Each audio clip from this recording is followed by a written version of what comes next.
मेरे प्यारे देशवासियों, नमस्कार। कोरोना के प्रभाव से हमारी मन की बात भी अछूती नहीं रही है। जब मैंने पिछली बार आपसे मन की बात की थी, तब पैसेंजर ट्रेनें बंद थी, बसें बंद थी, हवाई सेवा बंद थी। इस बार बहुत कुछ खुल चुका है। श्रमिक स्पेशल ट्रेनें चल रही हैं, अन्य स्पेशल ट्रेनें भी शुरू हो गई हैं। तमाम सावधानियों के साथ हवाई जहाज उड़ने लगे हैं। धीरे धीरे उद्योग भी चलना शुरू हुआ है। यानी अर्थव्यवस्था का एक बड़ा हिस्सा अब चल पड़ा है, खुल गया है। ऐसे में हमें और ज्यादा सतर्क रहने की आवश्यकता है। 2 गज की दूरी का नियम हो, मुंह पर मास्क लगाने की बात हो सके तो वहां तक घर में रहना हो, ये सारी बातों का पालन, उसमें जरा भी ढिलाई नहीं बरतनी चाहिए। देश में सबके सामूहिक प्रयासों से कोरोना के खिलाफ लड़ाई बहुत मजबूती से लड़ी जा रही है। जब हम दुनिया की तरफ देखते हैं तो हमें अनुभव होता है कि वास्तव में भारतवासियों की उपलब्धि कितनी बड़ी है। हमारी जनसंख्या ज्यादातर देशों से कई गुना ज्यादा है। हमारे देश में चुनौतियां भी भिन्न प्रकार की हैं, लेकिन फिर भी हमारे देश में कोरोना उतनी तेजी से नहीं फैल पाया जितना दुनिया के अन्य देशों में फैला। कोरोना से होने वाले मृत्यु दर भी हमारे देश में काफी कम है। जो नुकसान हुआ है उसका दुख हम सबको है, लेकिन जो कुछ भी हम बचा पाए हैं वो निश्चित तौर पर देश की सामूहिक संकल्प शक्ति का ही परिणाम है। इतने बड़े देश में हर एक देशवासी ने खुद इस लड़ाई को लड़ने की ठानी है। ये पूरी मुहिम पीपल ड्रिवन है।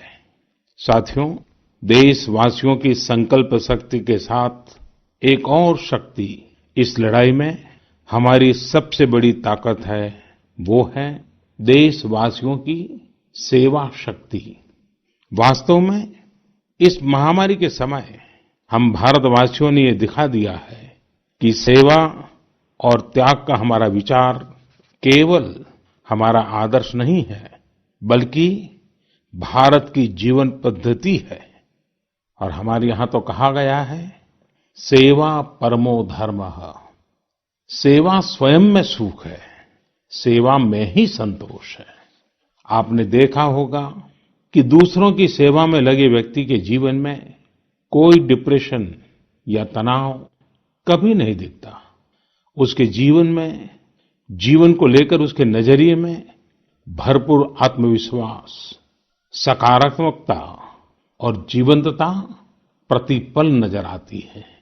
साथियों, हमारे डॉक्टर्स, नर्सिंग स्टाफ, सफाई कर्मी, पुलिसकर्मी, मीडिया के साथी, ये सब जो सेवा कर रहे हैं, उसकी चर्चा मैंने कई बार की है। मन की बात में भी मैंने उसका जिक्र किया है। सेवा में अपना सब कुछ समर्पित कर देने वाले लोगों की संख्या अनगिनत है। ऐसे ही एक सज्जन है तमिलनाडु के सी मोहन। सी मोहन जी मदुरई में एक सैलून चलाते हैं। अपनी मेहनत की कमाई से इन्होंने अपनी बेटी की पढ़ाई के लिए 5 लाख रुपए बचाए थे, लेकिन इन्होंने ये पूरी राशि इस समय जरूरतमंदों, गरीबों की सेवा के लिए खर्च कर दी।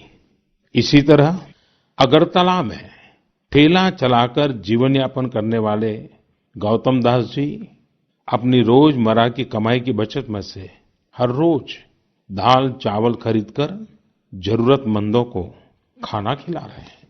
पंजाब के पठानकोट से भी एक ऐसा ही उदाहरण मुझे पता चला।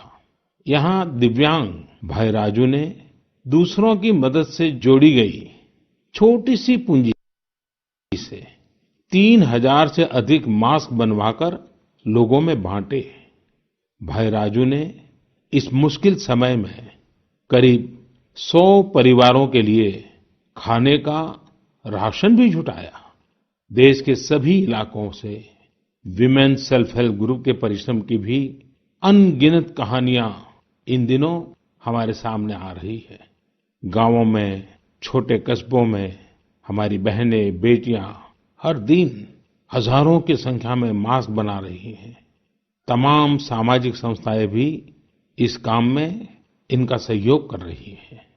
साथियों, ऐसे कितने ही उदाहरण हर दिन दिखाई और सुनाई पड़ रहे हैं। कितने ही लोग खुद भी मुझे नमो ऐप और अन्य माध्यमों के जरिए अपने प्रयासों के बारे में बता रहे हैं। कई बार समय की कमी के चलते मैं बहुत से लोगों का, बहुत से संगठनों का, बहुत सी संस्थाओं का नाम नहीं ले पाता हूं। सेवाभाव से लोगों की मदद कर रहे ऐसे सभी लोगों की मैं प्रशंसा करता हूं, उनका आदर करता हूं, उनका तहे दिल से अभिनंदन करता हूं। मेरे प्यारे देशवासियों, एक और बात जो मेरे मन को छू गई है, वो है संकट की इस घड़ी में इनोवेशन। तमाम देशवासी गांवों से लेकर शहरों तक, हमारे छोटे व्यापारियों से लेकर स्टार्टअप तक, हमारी लैब्स कोरोना के खिलाफ लड़ाई में नए नए तरीके इजाद कर रहे हैं, नए नए इनोवेशन कर रहे हैं। जैसे नासिक के राजेंद्र यादव का उदाहरण बहुत दिलचस्प है। राजेंद्र जी नासिक में सतना गांव के किसान हैं। अपने गांव को कोरोना संक्रमण से बचाने के लिए उन्होंने अपने ट्रैक्टर से जोड़कर एक सैनिटाइजेशन मशीन बना ली है और ये इनोवेटिव मशीन बहुत प्रभावी तरीके से काम कर रही है। इसी तरह मैं सोशल मीडिया में कई तस्वीरें देख रहा था। कई दुकानदारों ने 2 गज की दूरी के लिए दुकान में बड़े पाइपलाइन लगा लिए हैं, जिसमें एक छोर से वो ऊपर से सामान डालते हैं और दूसरी छोर से ग्राहक अपना सामान ले लेते हैं। इस दौरान पढ़ाई के क्षेत्र में भी कई अलग-अलग इनोवेशन शिक्षकों और छात्रों ने मिलकर किए हैं। ऑनलाइन क्लासेस, वीडियो क्लासेस, उसको भी अलग-अलग तरीकों से इनोवेट किया जा रहा है। कोरोना की वैक्सीन पर हमारी लैब्स में जो काम हो रहा है, उस पर तो दुनिया भर की नजर है और हम सबकी आशा भी। किसी भी परिस्थिति को बदलने के लिए इच्छा शक्ति के साथ ही बहुत कुछ इनोवेशन पर भी निर्भर करता है। हजारों सालों की मानव जात की यात्रा लगातार इनोवेशन से ही इतने आधुनिक दौर में पहुंची है। इसलिए इस महामारी पर जीत के लिए हमारे ये विशेष इनोवेशंस भी बहुत बड़ा आधार है। साथियों, कोरोना के खिलाफ लड़ाई का यह रास्ता लंबा है। एक ऐसी आपदा जिसका पूरी दुनिया के पास कोई इलाज ही नहीं है, जिसका कोई पहले का अनुभव भी नहीं है, तो ऐसे में नई नई चुनौतियां और उसके कारण परेशानियां हम अनुभव भी कर रहे हैं। ये दुनिया के हर कोरोना प्रभावित देश में हो रहा है और इसलिए भारत भी इससे अछूता नहीं है। हमारे देश में भी कोई वर्ग ऐसा नहीं है जो कठिनाई में न हो, परेशानी में न हो। और इस संकट की सबसे बड़ी चोट अगर किसी पर पड़ी है तो हमारे गरीब, मजदूर, श्रमिक वर्ग पर पड़ी है। उनकी तकलीफ, उनका दर्द, उनकी पीड़ा शब्दों में नहीं कही जा सकती। हम में से कौन ऐसा होगा जो उनकी और उनके परिवार की तकलीफों को अनुभव न कर रहा हो।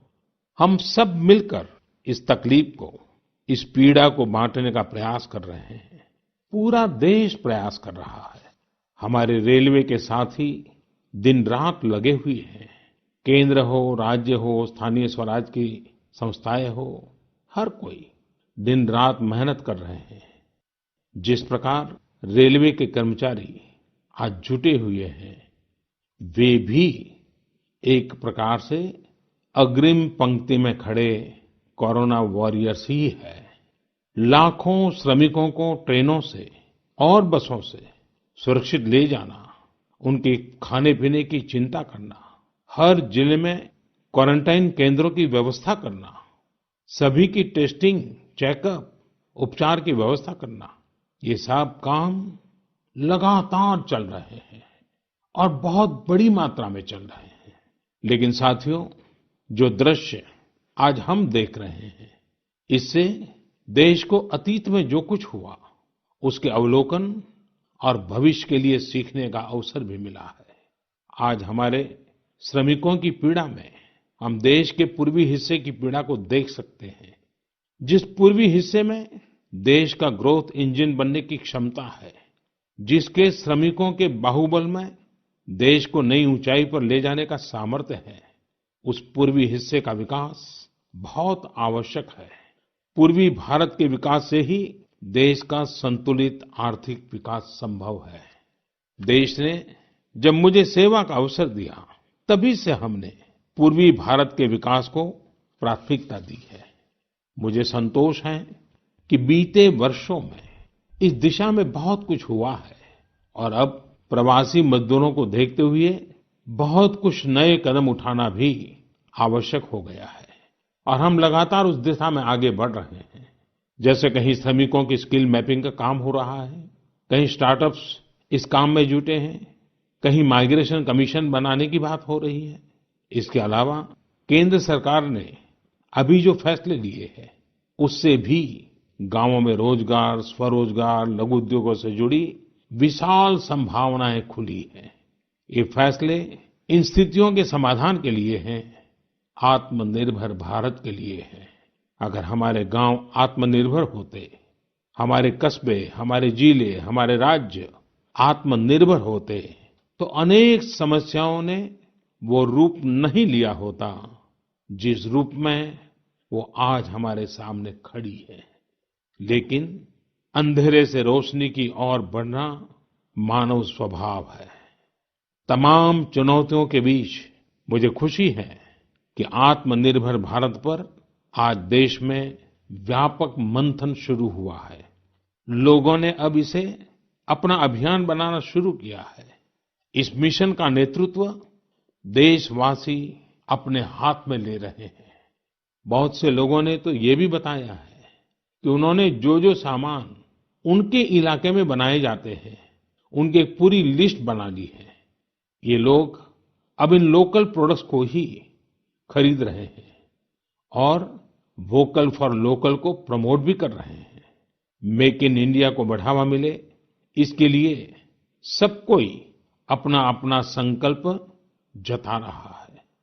बिहार के हमारे एक साथी श्रीमान हिमांशु ने मुझे नमो ऐप पर लिखा है कि वो एक ऐसा दिन देखना चाहते हैं जब भारत विदेश से आने वाले आयात को कम से कम कर दे, चाहे पेट्रोल, डीजल, ईंधन का आयात हो, इलेक्ट्रॉनिक आइटम्स का आयात हो, यूरिया का आयात हो या फिर खाद्य तेल का आयात हो। मैं उनकी भावनाओं को समझता हूं। हमारे देश में कितनी ही ऐसी चीजें बाहर से आती हैं जिन पर हमारे ईमानदार टैक्स पेयर्स का पैसा खर्च होता है, जिनका विकल्प हम आसानी से भारत में तैयार कर सकते हैं। असम के सुदीप ने मुझे लिखा है कि वो महिलाओं के बनाए हुए लोकल बैम्बू प्रोडक्ट्स का व्यापार करते हैं और उन्होंने तय किया है कि आने वाले 2 वर्ष में वे अपने बैम्बू प्रोडक्ट को एक ग्लोबल ब्रांड बनाएंगे। मुझे पूरा भरोसा है आत्मनिर्भर भारत अभियान इस दशक में देश को नई ऊंचाई पर ले जाएगा। मेरे प्यारे देशवासियों, कोरोना संकट के इस दौर में मेरी विश्व के अनेक नेताओं से बातचीत हुई है, लेकिन मैं एक सीक्रेट जरूर आज बताना चाहूंगा। विश्व के अनेक नेताओं की जब बातचीत होती है तो मैंने देखा इन दिनों उनकी बहुत ज्यादा दिलचस्पी योग और आयुर्वेद के संबंध में होती है। कुछ नेताओं ने मुझसे पूछा कि कोरोना के इस काल में ये योग और आयुर्वेद कैसे मदद कर सकते हैं। साथियों, अंतर्राष्ट्रीय योग दिवस जल्द ही आने वाला है। योग जैसे जैसे लोगों के जीवन से जुड़ रहा है, लोगों में अपने स्वास्थ्य को लेकर जागरूकता भी लगातार बढ़ रही है। अभी कोरोना संकट के दौरान भी ये देखा जा रहा है कि हॉलीवुड से हरिद्वार तक घर में रहते हुए लोग योग पर बहुत गंभीरता से ध्यान दे रहे हैं। हर जगह लोगों ने योग और उसके साथ साथ आयुर्वेद के बारे में और ज्यादा जानना चाहा है, उसे अपनाना चाहा है। कितने ही लोग जिन्होंने कभी योग नहीं किया, वे भी या तो ऑनलाइन योग क्लास से जुड़ गए हैं या फिर ऑनलाइन वीडियो के माध्यम से भी योग सीख रहे हैं। सही में योग कम्युनिटी, इम्यूनिटी और यूनिटी सबके लिए अच्छा है।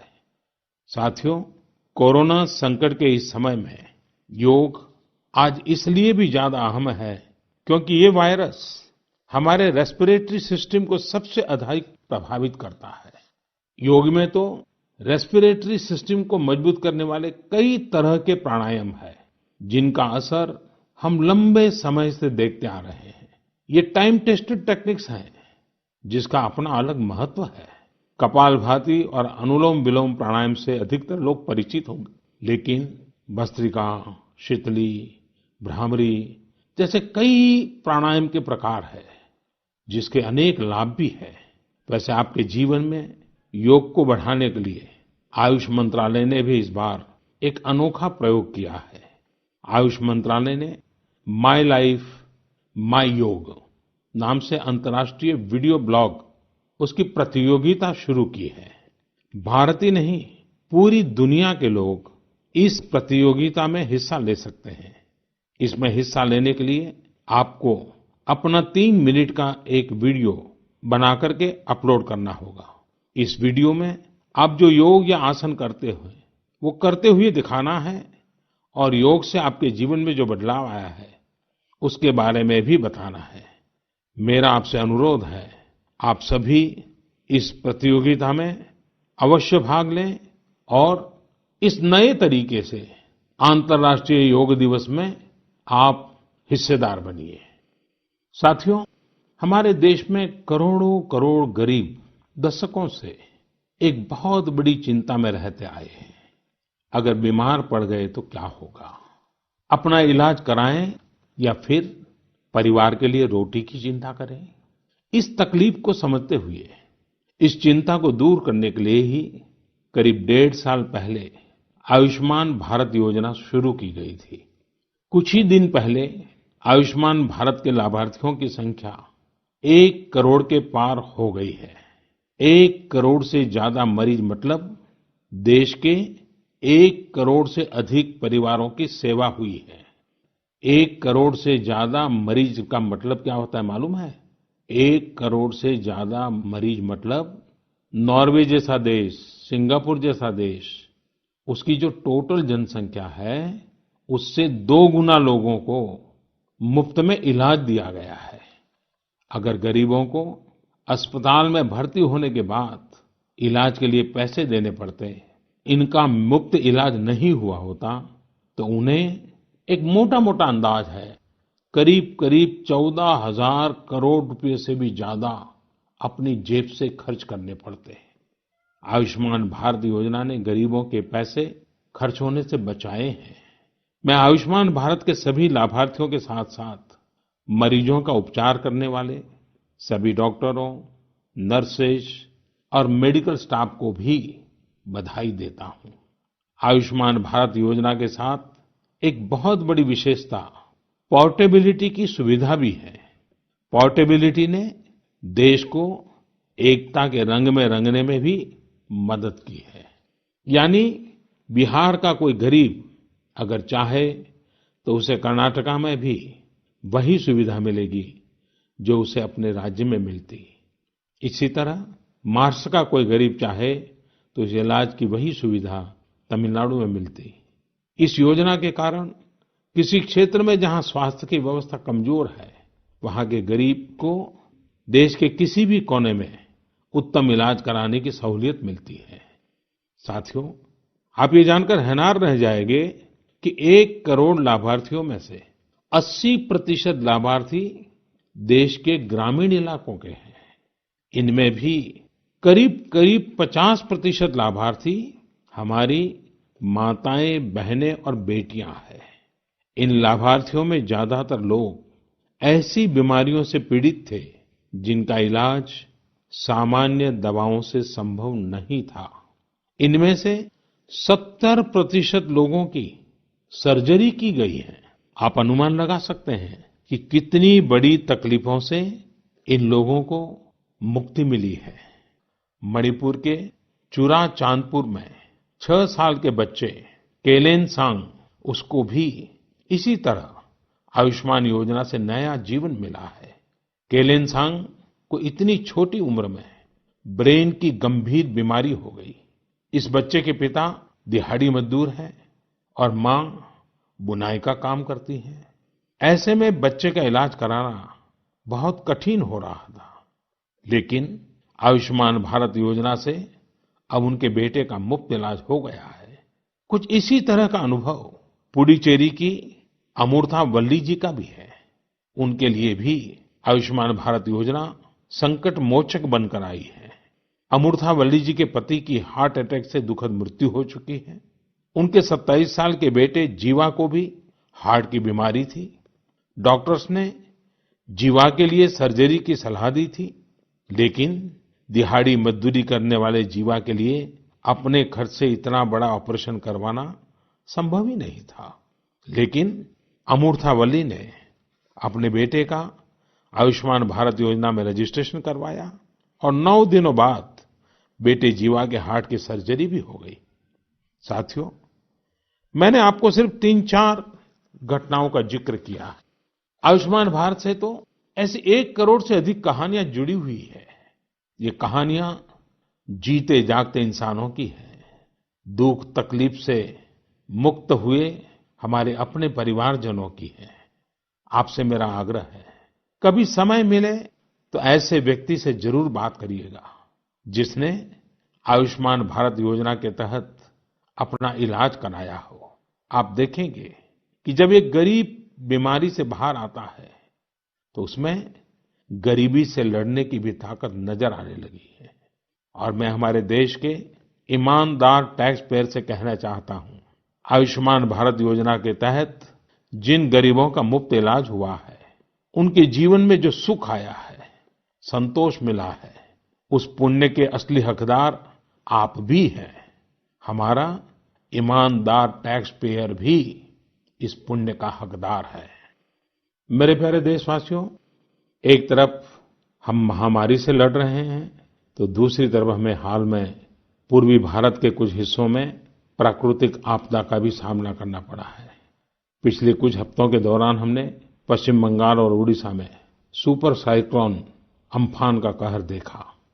तूफान से अनेकों घर तबाह हो गए, किसानों को भी भारी नुकसान हुआ। हालात का जायजा लेने के लिए मैं पिछले हफ्ते उड़ीसा और पश्चिम बंगाल गया था।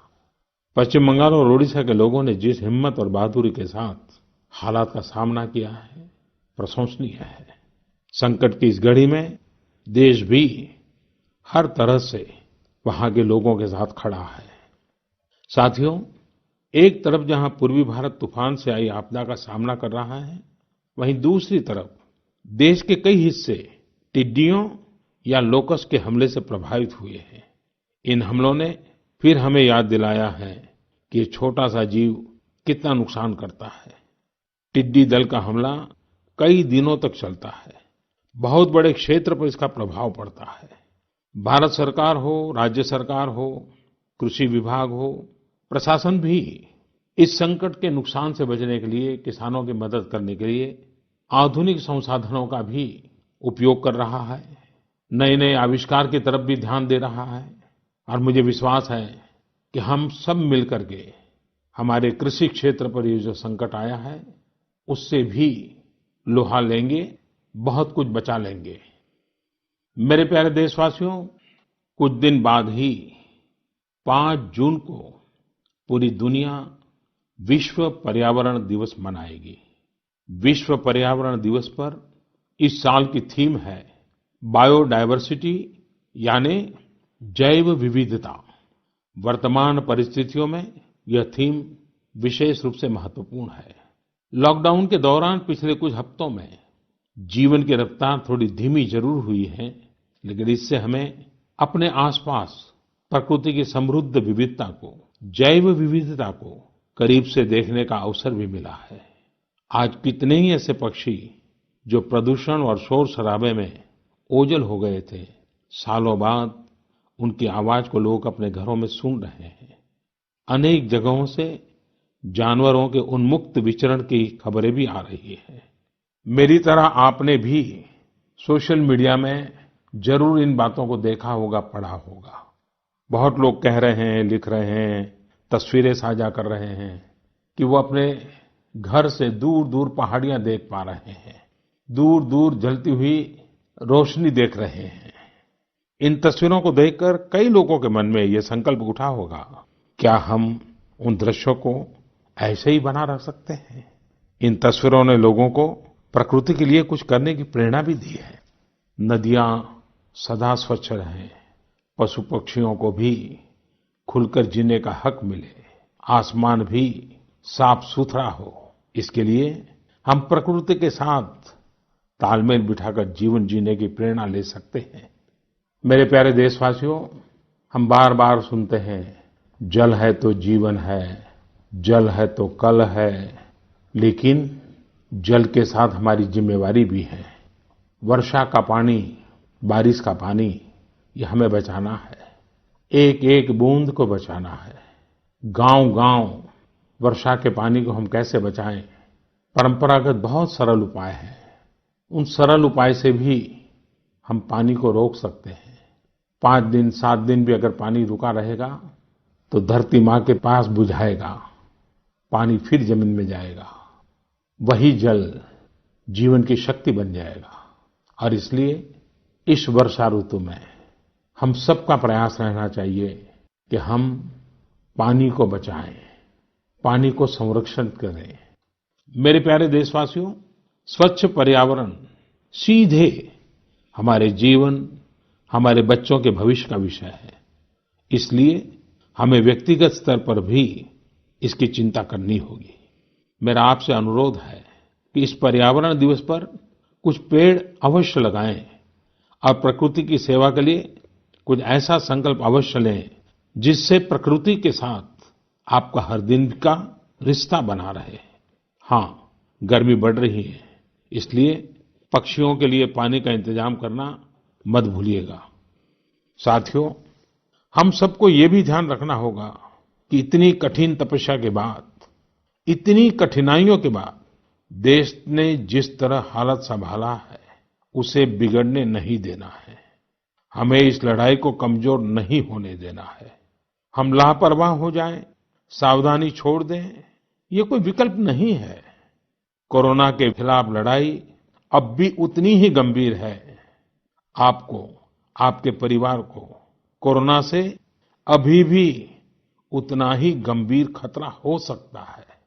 हमें हर इंसान की जिंदगी को बचाना है। इसलिए 2 गज की दूरी, चेहरे पर मास्क, हाथों को धोना, इन सब सावधानियों का वैसे ही पालन करते रहना है जैसे अभी तक करते आए हैं। मुझे पूरा विश्वास है कि आप अपने लिए, अपनों के लिए, अपने देश के लिए ये सावधानी जरूर रखेंगे। इसी विश्वास के साथ आपके उत्तम स्वास्थ्य के लिए मेरी हार्दिक शुभकामनाएं हैं। अगले महीने फिर एक बार मन की बात अनेक नए विषयों के साथ जरूर करेंगे। धन्यवाद।